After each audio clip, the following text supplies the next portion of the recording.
Saat cahaya pagi yang lembut menyebar di atas suaka margasatwa Whispering Pines, sebuah penyelamatan yang menyayat hati terjadi. 3 anak kucing kecil diselamatkan dari sebuah kotak di tempat pemberhentian truk. Mereka kemungkinan besar ditinggalkan atau diambil dari induk liar mereka. Sayangnya, induk mereka tidak selamat. Trauma membuat anak-anak kucing itu menarik diri dan menolak makan. Semangat mereka hancur karena kehilangan mendadak. Saat perawatan tradisional gagal dan waktu semakin sempit, muncul ide berani, ide yang tak terduga dari kasus anak kucing biasa. Tim memutuskan untuk membawa Luna, seekor anjing penyelamat yang lembut, untuk melihat apakah dia bisa menjadi ibu pengganti. Bisakah seekor anjing yang masih muda dan baru saja menyapih anak-anaknya sendiri benar-benar membantu anak-anak kucing rapuh ini bertahan hidup? Apa yang dimulai sebagai upaya terakhir yang putus asa berubah menjadi sesuatu yang indah, ikatan yang menentang logika dan mendefinisikan ulang arti penyembuhan. Inilah kisah menyentuh tentang Luna, anjing campuran berhati lembut yang hadir memberi harapan kedua bagi 3 anak kucing rapuh. Tapi sebelum kita mulai, jangan lupa klik like, subscribe kalau belum, dan tekan lonceng agar kamu tidak ketinggalan kisah luar biasa berikutnya. Matahari hampir belum menyinari puncak-puncak bukit di sekitar Whispering Pines saat ponsel Julia Delgado bergetar. Di usia 58 tahun, dengan pengalaman 3 dekade merawat satwa liar, Julia merasa sudah pernah melihat segalanya. Tapi suara tegang dari penjaga Ethan membuat hatinya tenggelam. "Kami punya 3 bayi kucing, Julia," katanya, suaranya bergetar. "Kami menemukannya sedang dijual di tempat pemberhentian truk dekat Tucson." Ia terdiam sebentar, lalu menambahkan dengan pelan, "Induknya tidak selamat, ditemukan dalam kondisi sangat buruk, dehidrasi dan terluka." Julia menggenggam ponselnya erat, matanya terpejam. Satu lagi nyawa tak berdosa hilang akibat semakin banyaknya anak kucing terlantar dan diabaikan di seluruh Arizona. "Berapa usia mereka?" tanyanya, sambil mulai menghitung dalam pikirannya tempat perlengkapan, kebutuhan makan. "Tidak lebih dari 4 minggu, mereka tidak mau makan, Julia. Sama sekali tidak. Kata dokter hewan, kita akan kehilangan mereka dalam waktu dekat." Setengah jam kemudian, Julia berdiri di klinik kecilnya, menatap 3 anak kucing rapuh yang tergulung di atas selimut lembut. Ukuran mereka tak lebih besar dari telapak tangan. Tubuh kecil mereka gemetar karena ketakutan dan lapar. Mata biru keabu-abuan tampak buram dan bingung. Salah satunya betina dengan bercak putih di telinganya, mengeluarkan suara tangisan lirih yang memecah keheningan pagi. Julia mengulurkan tangan, mengusap punggung anak kucing itu dengan lembut. Anak kucing itu meringis dan mengeluarkan desisan lemah. "Iya, sayang," bisik Julia. "Kamu kangen mama kamu, maafkan aku." Selama 3 hari berikutnya, Julia memberikan segalanya yang ia bisa. Mereka menolak botol. Pemberian susu lewat suntikan justru menyebabkan stres parah hingga anak jantan mengalami kejang. Ketiga anak kucing itu saling menempel di sudut terhangat kandangnya, semakin lemah, dan kilau di mata mereka menghilang. Di pagi hari keempat, Julia duduk di mejanya, kepalanya tertunduk, tumpukan kertas keuangan di sebelahnya belum tersentuh. Whispering Pines adalah warisannya, dibangun di atas tanah peninggalan kakeknya di dataran tinggi Arizona Utara. Mendekati usia 60, wajah tuanya mencerminkan puluhan tahun penyelamatan satwa. Setiap kerutan menyimpan kisah suka dan duka. Rambut peraknya selalu terikat rapi dan tangannya mengeras karena kerja bertahun-tahun, menunjukkan dedikasi seumur hidup. Cucu perempuannya, Sofia, seorang magang yang mempelajari biologi satwa liar, mengetuk pelan sebelum masuk. "Aku dengar nenek tidak tidur lagi semalaman," katanya sambil meletakkan secangkir minuman hangat. Di usia 22 tahun, Sofia punya tatapan hijau yang sama, tenangnya dengan Julia. Meski pendekatannya dipengaruhi ilmu dan ide baru, Julia menghela napas. Mereka tidak akan bertahan 1 hari lagi tanpa makan. ucapnya lirih. Nenek sudah mencoba segalanya. Sofia bersandar ke meja, berpikir, tidak semuanya. Bagaimana dengan Luna? Julia menoleh, mengernyit. Luna, dia masih anak anjing, dan dia anjing, Sofia. Anjing penyelamat yang baru saja menyusui anak-anaknya 3 minggu lalu, jawab Sofia, matanya berbinar. Dia masih memproduksi sedikit susu dan dia adalah makhluk paling lembut yang pernah aku temui. Itu berisiko, Julia mulai bicara, tapi Sofia tidak membiarkannya menyelesaikan. Lebih berisiko dari membiarkan mereka mati. Nenek selalu bilang kadang kita harus mencoba yang mustahil. Pikiran Julia melayang ke ucapan mentornya dulu. Kadang alam butuh bantuan untuk menghubungkan titik-titiknya. Itu terjadi saat seekor anak elang yatim piatu menjalin ikatan dengan burung jantan pengganti. Dia mengangguk pelan. Panggil Luna, katanya. Tapi kita lakukan ini dengan hati-hati, langkah demi langkah. Luna datang musim dingin sebelumnya, ditemukan sedang hamil dan membeku di parit saat badai salju yang tak terduga. Dengan bulu emas yang lembut, mata hangat, dan sifat tenang, dia menjadi favorit di Suaka. Tak ada yang tahu pasti jenis campuran apa dia. Mungkin Golden Retriever, mungkin gembala, tapi jiwanya damai. Dia melahirkan anak-anaknya di klinik kecil Suaka itu, dan semua 6 anaknya segera diadopsi oleh keluarga penuh kasih di sekitar. Tapi Luna tetap tinggal. Ia mengikuti Julia dalam rutinitas hariannya, memberi ketenangan pada setiap makhluk yang ditemuinya. Meski ada rencana untuk menempatkannya di rumah baru, entah kenapa rencana itu selalu tertunda. Mereka membawa Luna ke ruangan di sebelah kandang anak-anak kucing.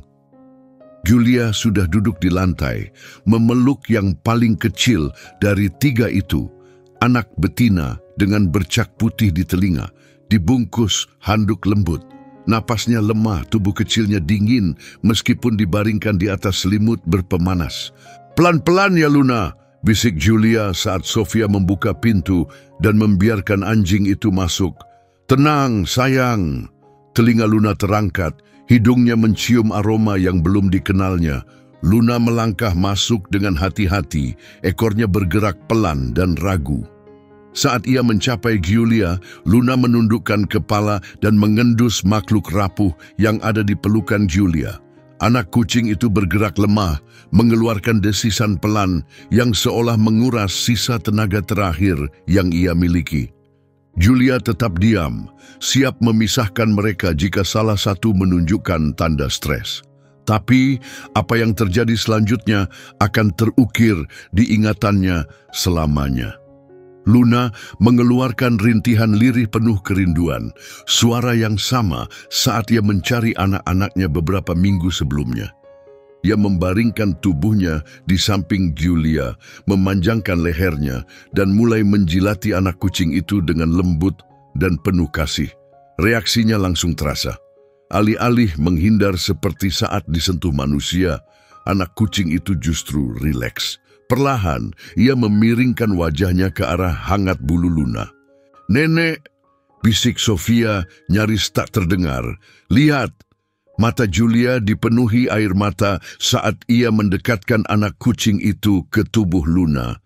Tanpa ragu, Luna melingkarkan tubuhnya di sekitar si kecil, terus menjilatnya seperti ia lakukan pada anak-anaknya sendiri. Bawa yang lain, ujar Julia pelan. Satu persatu, 2 anak kucing lainnya diperkenalkan. Yang terjadi sungguh mengejutkan Julia. Reaksi yang sama terjadi. Luna menyambut mereka, menarik mereka ke dekat perutnya, menjilat wajah dan bulu mereka seolah mereka memang anak-anaknya. Dalam waktu 1 jam, ketiga anak kucing itu sudah meringkuk di tubuh hangat Luna, dan yang paling mengejutkan, mereka mulai menyusu. Ini bukan nutrisi sempurna, gumam Julia memperhatikan mereka menempel. Kita tetap perlu beri susu tambahan kalau mereka mau, tapi ikatan ini bisa jadi penyelamat mereka. Sofia meletakkan tangan di bahu neneknya. Kadang cinta adalah obat paling manjur, Nek. Nenek yang ajari aku itu. Hari-hari berikutnya melebihi semua harapan Julia. Di bawah perawatan Luna yang tak pernah berhenti, anak-anak kucing mulai pulih. Berat badan mereka naik, bulu mereka menjadi lebih halus, dan mata mereka yang dulu buram kini bersinar penuh hidup dan rasa ingin tahu. Luna tak pernah meninggalkan mereka. Ia membersihkan mereka, memindahkan mereka dengan lembut saat mereka berjalan terlalu jauh, dan menggeram pelan sebagai teguran saat mereka bermain terlalu kasar. Para staf pun memberi mereka nama. Poppy untuk anak betina kecil, Max untuk jantan yang lebih besar, dan Felix untuk jantan yang lebih kecil tapi pemberani. Luna merespon setiap nama, mengenali suara mereka, dan berinteraksi sesuai perilaku masing-masing. Julia mendokumentasikan setiap momen, foto, video, catatan rinci. Ia tahu betapa langkanya adopsi lintas spesies ini dan betapa berharganya untuk pekerjaan rehabilitasi satwa di masa depan. Saat usia 8 minggu, anak-anak kucing mulai makan makanan padat, campuran susu formula dan daging olahan, tapi mereka tetap tidur bersama Luna setiap malam untuk kenyamanan. Permainan mereka menjadi khas anak kucing, melompat, mengejar ekor, dan memukul daun atau benang. Luna mengawasi mereka dengan sabar, kadang ikut bermain, tapi selalu menjadi sumber rasa aman. Insting mereka berkembang dengan baik, kata Julia kepada Dr. Mateo Lopez saat pemeriksaan. Mereka menunjukkan perilaku bermain yang sehat untuk kucing muda, rasa ingin tahu, lompat ringan, dan interaksi sosial. Dr. Mateo Lopez, dokter hewan satwa liar, berpengalaman di usia 40-an, memeriksa Max dan mengangguk. Mereka berkembang dengan sangat baik, ujarnya. Tidak ada masalah keterikatan dengan manusia, itu penting, tapi saya khawatir tentang ikatan mereka dengan Luna. Mereka masih sangat muda, lanjutnya. Akhirnya mereka perlu lingkungan rumah yang penuh kasih untuk tumbuh jadi kucing mandiri dan percaya diri. Kita harus bantu mereka tumbuh tanpa terlalu bergantung pada Luna.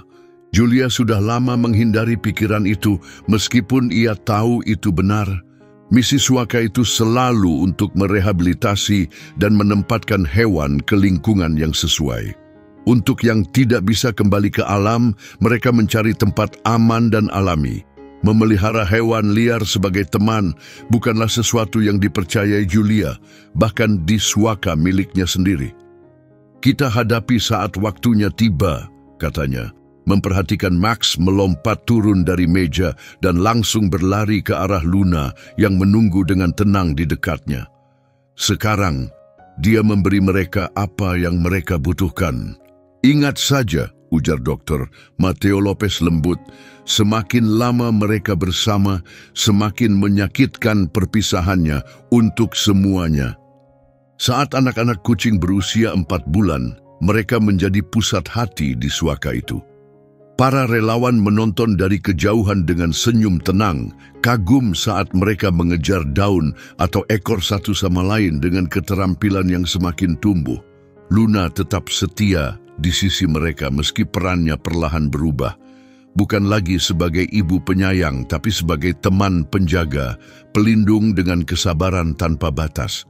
Julia tahu keputusan harus segera dibuat. Mereka tumbuh cepat. Bulu lembut anak-anak kucing mulai tergantikan dengan bulu yang lebih halus, dan mata biru mereka perlahan berubah menjadi hijau terang atau kuning keemasan seperti kucing rumah pada umumnya.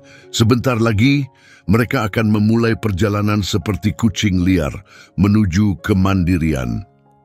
Salah satu tempat perawatan kucing di Colorado tertarik, kata Sofia pada Julia suatu malam saat mereka duduk bersama di beranda kabin kecilnya. Cahaya keemasan matahari terbenam membanjiri pohon-pohon ponderosa yang tinggi, menciptakan bayangan panjang di tanah Suaka. Namanya Mountain Wildlife Preserve. Mereka punya fasilitas bagus untuk kucing dan juga program edukasi. Yang terbaik, mereka bersedia menerima ketiganya bersama-sama. Julia mengangguk pelan, dadanya terasa berat. Itu pilihan bagus, lebih baik dari kebanyakan. Tapi kita harus mulai perlahan-lahan menjauhkan mereka dari Luna. Mereka perlu beradaptasi sebelum kita memikirkan pemindahan. Keesokan paginya mereka mencobanya. Saat anak-anak kucing sedang makan, Luna diam-diam dibawa ke kabin Julia, sekitar 1/4 mil dari kandang. Dampaknya langsung terasa dan mengkhawatirkan. Begitu mereka menyadari Luna tidak ada, mereka panik. Mereka mondar-mandir, mengeong nyaring dan tinggi hingga terdengar ke seluruh suaka dan sama sekali tidak menyentuh makanan. Mereka mencakar dinding dan saling meringkuk, jelas kebingungan dan tertekan. Tapi justru Luna yang paling menghancurkan hati mereka. Ia menangis di depan pintu Julia, mencakar tanpa henti sampai cakarnya berdarah. Sofia yang terlihat terguncang menatap neneknya. Ini tidak akan berhasil. Stres mereka di luar batas. Poppy belum berhenti mengeong sejak Luna dipindahkan. Julia berdiri di jendela pengamatan, melihat anak kucing terkecil duduk di tengah kandang, menengadahkan kepala berulang kali sambil menangis, mencari sosok ibu yang sudah sangat ia cintai. "Bawa Luna kembali," ucap Julia pelan. "Kita coba cara lain, lebih perlahan."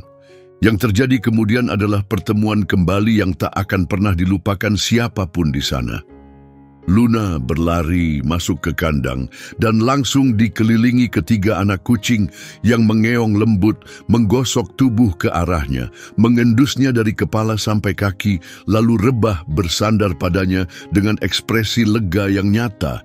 Julia dan Sofia saling pandang, tersentuh namun juga khawatir. Ikatan di antara mereka jauh lebih dalam dari yang pernah mereka sadari. Dalam 2 minggu berikutnya, mereka mencoba berbagai metode pemisahan. Waktu istirahat yang lebih singkat, kontak visual lewat kandang yang bersebelahan, perlahan-lahan menambah durasi pisah. Tapi setiap kali hasilnya sama. Anak-anak kucing langsung gelisah dan Luna sendiri ikut cemas, mondar-mandir dan merengek. "Aku belum pernah melihat yang seperti ini," aku Julia kepada dokter Mateo Lopez lewat telepon. Seolah mereka tidak menyadari bahwa mereka berbeda spesies. Mereka membentuk keluarga mereka sendiri. "Di penangkaran, hal seperti ini bisa terjadi," jawab dokter Mateo Lopez. "Ada beberapa kasus hubungan antar gatun yang tak biasa. Yang paling penting adalah apa yang memberi mereka peluang terbaik untuk masa depan yang sehat." Ujian sebenarnya datang saat tim dari Mountain Wildlife Preserve tiba untuk menilai kesiapan anak-anak kucing. Samuel Bennett, ahli zoologi senior mereka, menghabiskan sehari penuh mengamati interaksi antara Luna dan anak-anak kucing sebelum akhirnya duduk bersama Julia. "Mereka dalam kondisi luar biasa," katanya sambil melihat catatannya. "Kalian telah melakukan pekerjaan hebat, tapi aku punya kekhawatiran besar soal memisahkan mereka dari Luna. Dampak emosionalnya bisa sangat merugikan." "Jadi, kalian tidak akan ambil mereka?" tanya Julia bimbang antara lega dan kecewa. Bennett menggaruk janggutnya. "Bukan itu maksud saya. Bagaimana kalau Luna ikut juga?" Julia tertegun. "Kamu bercanda? Dia bukan hewan liar. Dia anjing. Dia seharusnya tinggal bersama manusia." "Dengarkan dulu," kata Bennett dengan lembut. "Kami punya tempat tinggal untuk staf. Salah satu penjaga senior kami, Laura, sudah lama ingin punya anjing. Luna bisa tinggal bersamanya dan menghabiskan waktu bersama anak-anak kucing tiap hari di bawah pengawasan. Seiring waktu, kami akan kurangi interaksi itu perlahan agar mereka bisa mandiri tanpa menimbulkan trauma." Ide itu sangat tidak biasa, tapi semakin Julia memikirkannya, semakin masuk akal. Suaka itu memiliki staf dan sumber daya yang tak dimiliki tempat kecil miliknya. Dan yang terpenting, rencana itu berfokus pada kesejahteraan Luna dan anak-anak kucing.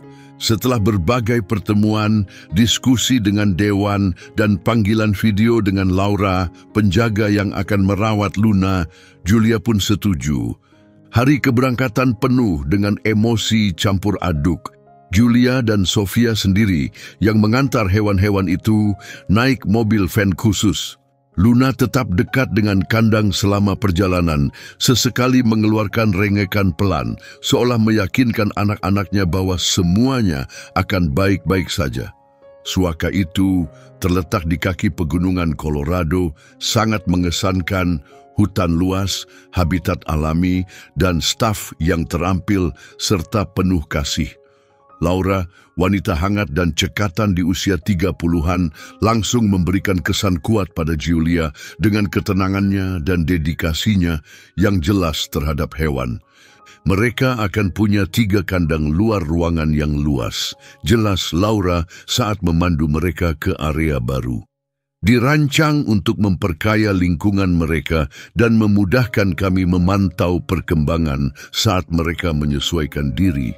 Proses perkenalan berjalan lancar. Dengan Luna di sisi mereka, anak-anak kucing melangkah hati-hati ke rumah baru mereka, mengendus sekeliling dan mencoba permukaan di bawah kaki mereka. Saat matahari terbenam, mereka sudah memanjat batang kayu dan batu dengan percaya diri, sementara Luna berbaring tenang di dekat mereka, mengawasi dengan damai. Saat tiba waktunya Luna menuju kabin Laura untuk bermalam, Julia menahan napas, menunggu kekacauan seperti sebelumnya, tapi kali ini berbeda. Entah karena lingkungan baru, atau karena anak-anak kucing itu kini sibuk menjelajahi rumah mereka yang luas, reaksi mereka saat Luna pergi jauh lebih tenang dari sebelumnya. Mereka memang memanggilnya beberapa kali, tapi tidak ada lagi mondar-mandir panik atau tangisan putus asa seperti dulu. Aku rasa mereka mengerti bahwa ini adalah babak baru, ujar Laura lembut. Mereka tahu tempat ini sekarang milik mereka, dan mereka percaya Luna akan kembali. Selama 6 bulan berikutnya, Julia menerima pembaruan rutin, dan sesekali ia melakukan perjalanan untuk mengunjungi mereka langsung. Transisi itu berjalan lebih mulus dari yang dibayangkan siapapun. Ketiga kucing menyesuaikan diri dengan sangat baik, tumbuh kuat dan percaya diri di habitat luas yang kaya akan rangsangan. Luna juga beradaptasi dengan rutinitas barunya dengan mudah, menikmati kehidupan nyaman bersama Laura sambil tetap mengunjungi keluarga kecilnya setiap hari. Seiring waktu berlalu, tanda-tanda kedewasaan mulai muncul. Hubungan mereka dengan Luna berubah secara alami.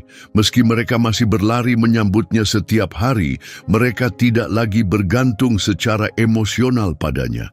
Mereka mulai lebih sering menjelajah sendiri, mempertajam naluri, dan mengasah perilaku alami mereka.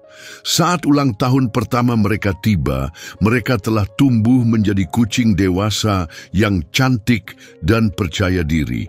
Hubungan mereka dengan Luna tidak lagi bergantung pada ketergantungan, melainkan dibangun atas dasar persahabatan.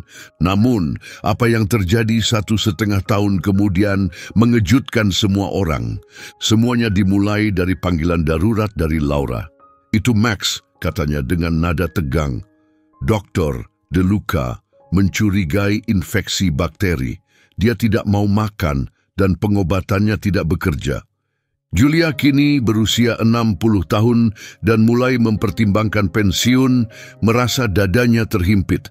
Ia selalu mengikuti perkembangan trio itu dengan dekat, terutama Max, dan menganggap kisah mereka sebagai salah satu yang paling bermakna sepanjang hidupnya dalam merawat satwa. "Seberapa serius keadaannya?" tanyanya. "Cukup serius hingga kami khawatir," jawab Laura pelan. Dia menyendiri di sudut kandang karantina, tidak membiarkan siapapun mendekat, bahkan aku pun tidak. Tanpa ragu, Julia membuat keputusan, "Aku akan datang dan aku akan bawa Luna." Perjalanan ke Colorado terasa tak berujung. Saat akhirnya tiba di Suaka, Max telah sakit selama 3 hari. Kondisinya terus memburuk, meski tim medis sudah berusaha. "Kami tidak bisa memberinya obat tanpa membuatnya tertidur," jelas dokter DeLuca sambil bergegas menuju klinik. "Dan dia terlalu lemah untuk disedasi berulang kali. Dia menolak semua makanan. Kami butuh dia menelan antibiotik oral, tapi pilihan kami mulai habis." Di luar ruang karantina, Laura sudah menunggu. Di sampingnya berdiri Luna, kini mulai beruban di sekitar moncongnya, tapi masih penuh kewaspadaan dan ketenangan. Dia tahu, ujar Laura pelan. Dia gelisah dan terus merengek sejak Max mulai menunjukkan gejala. Melalui kaca pengamatan, Julia melihat Max meringkuk di pojok. Bulunya yang dulu berkilau kini kusam dan dadanya naik turun dengan napas berat. Ia tampak kecil, rapuh, jauh dari sosok kucing bangga yang Julia ingat. Biarkan Luna masuk, kata Julia tegas. Kita lihat apakah dia bisa menjangkau Max saat kita tak bisa. Luna dipasangi tali kekang dan tali pengaman, lalu pintu karantina dibuka perlahan.